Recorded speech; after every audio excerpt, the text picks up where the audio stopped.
साहब ने कहा आओ चले शिव शिष्यानुभूति में कि ये दुनिया आपको मिला है, भोग के लिए मिली है, और भोगाधिपति हैं, वो भोग के मालिक है महादेव। आपने जो संबंध बनाया है, बेटा है, बेटी है, पत्नी है, दादा है, दादी है, दोस्त है, दुश्मन है, भोगने के लिए आपको मिला है, लेकिन भोगने की जगह पर हम ही भोगा रहे हैं, बाप बाप कर रहे हैं, घर में लड़ाई झगड़ा। कैसे दूर होगा? कौन बताएगा?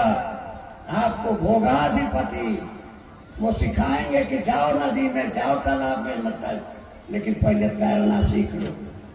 बिना तैरना सीखे जाओगे तो डूब के मर जाओगे।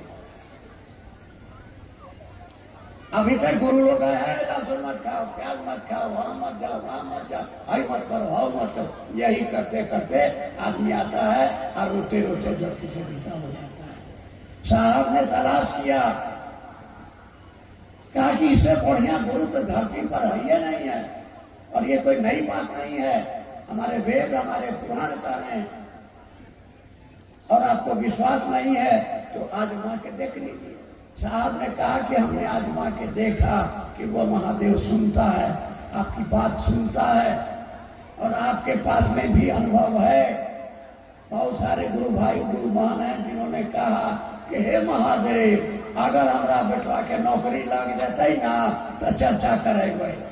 ईमानदारी से बोलिए तो ऐसा होता है क्या? होता है, लेकिन वो गड़बड़ी हो जाता है। 20,000 रुपया देगा डीजे वाले को, 10,000 दिएगा बाजा बजाने वाले को, 5,000 देगा भजन गाने वाले को, और गांव भर को भजन भोज कर देगा। आज जिसने बेटवा को नौकरी दिया महादेव को क्या दिए? ईमानदारी से सोच के बताइए तो गड़बड़ हो गया ना? आए बेटिया का ब्याह हो गया, खर्चा खूब कर दिए, आप कहेंगे कि 5 रुपया संस्था के दान दे दो, क्या कीजिएगा? क्या काम है? अरे गुरु का काम करना है, आगे बढ़ाना है। आदमी रो रहा है, तरस रहा है, आपके सामने में, आपके पास में है, वो अमृत का प्याला है, उसको पियो ना। अरे उस महादेव को अपना गुरु बनाओ ना। यही संवाद लेकर के हमारे साहब श्री हरिदानंद जी इस धराधाम पर आए, और अपने जिंदगी के अनुभव के आधार पर उन्होंने कहा कि मैं इस धरती पर आया हूं, मैं शिव का आदमी हूं, आपको शिव का आदमी बनाने आया, आपको जीवन जीने की कला सिखाने आया हूं, आपको भोग और मोक्ष अभिन्न रूप से एक साथ मिलेगा। कैसे मिलेगा? कहा कि ढेर ज्ञान का जरूरत नहीं है, बस 3 काम करो ना। 3 काम करना है, जिसको हम 3 सूत्र कहते हैं। यह सूत्र क्या है? काम है, सहारा है।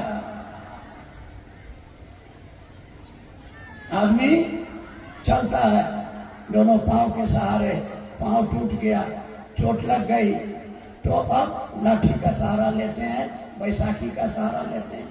वैसे ही मेरा मन नहीं पूछ रहा है कि महादेव मेरा है, बस खेला इतने समझना है कि महादेव मेरा है। तो कैसे समझेगा? इसी के लिए 3 सूत्र दिया उन्होंने। मेरे गुरु महेश्वर शिव को मेरा प्रणाम है। इस कालखंड के प्रथम शिव के शिष्य, हम सबों के परम आदरणीय वरेण्य गुरु भ्राता साहब श्री के चरणों में मेरा प्रणाम है। शक्ति स्वरूपा माँ नीलम आनंद जी के चरणों में मेरा प्रणाम है, और धनबाद जिले के इस टुंडी नामक स्थान पे उपस्थित आप सभी गुरु भाई गुरु बहन के चरणों में मेरा प्रणाम है।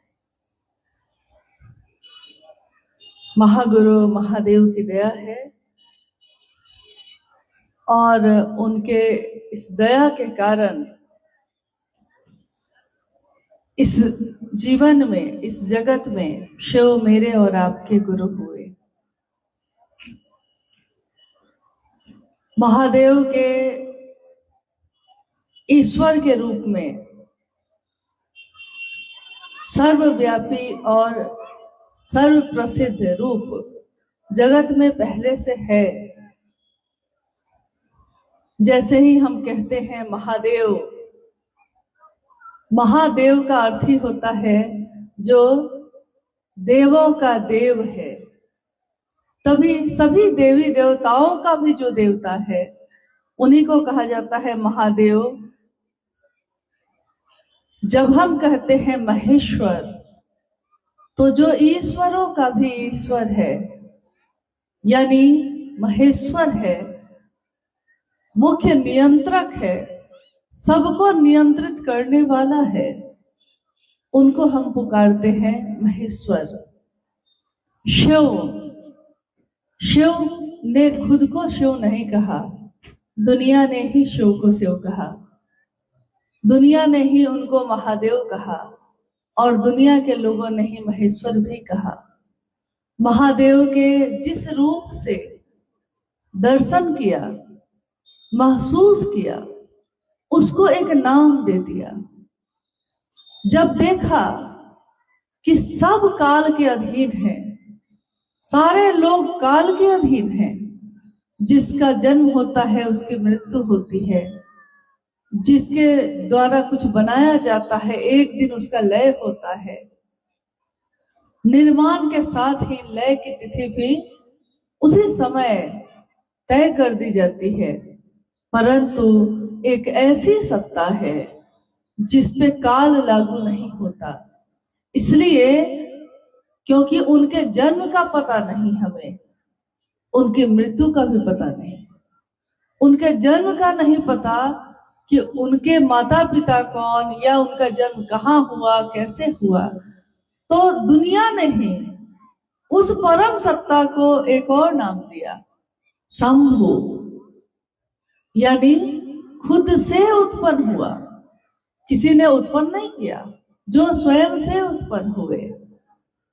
और ये भी कहा कि काल से परे की सत्ता है वो, काल उनके अधीन है, काल भी जपता है शिवः शिवम शिवः शिवम, काल भी जिससे डरता है, काल से सब डरते हैं, लेकिन डर को भी जिससे डर लगता है उसका नाम है महाकाल।